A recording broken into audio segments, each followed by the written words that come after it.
বিদ্যায় বাধা, হ্যাঁ। কর্মে বাধা, সাংসারিক জীবনে বাধা, ব্যবসায় বাধা।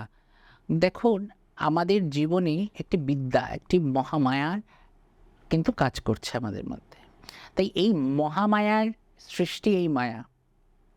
তাহলে এই জগতে আমরা যখন থাকবো তার আরাধনা করতে হবে। বাধা কাটানোর জন্যে একটি টোটকা খুব কার্যকরী, যেটা আমি বলবো, সেটি মন্ত্র জপ। যত মন্ত্র জপ করবে তোমার ততটাই মঙ্গল হবে। তুমি মনে চিন্তা করবে যে আমি কি কারণে এই মন্ত্রটা জপ করছি। তুমি উঠবে, বসবে, হাঁটবে, চলবে, খাবে, ঘুমোবে, তুমি মনে মনে মন্ত্রটা জপ করবে। মুখ থেকে তো মঙ্গলটা হবে, তোমার এনার্জিটা আসতে থাকবে। মন্ত্রের তো একটা ভাইব্রেশন আছে, ভাইব্রেট হয়। সেই এনার্জি কিন্তু তখন কিন্তু তার ভিতরে এনার্জি।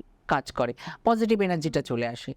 তার জন্য একটি টোটকা বলবো, সর্বা বাধা বিনির্মুক্ত ধনধান্য সুতান্বিত মনুষ্যমত প্রসাদে না ভবিষ্যতি না সংশয়। আবার বলে দিচ্ছি, সর্বা বাধা বিনির্মুক্ত ধনধান্য সুতান্বিত মনুষ্যমত প্রসাদে না ভবিষ্যতি না সংশয়। এই মন্ত্র জপ করুক, সর্বক্ষেত্রে বাধা খণ্ডন হবে।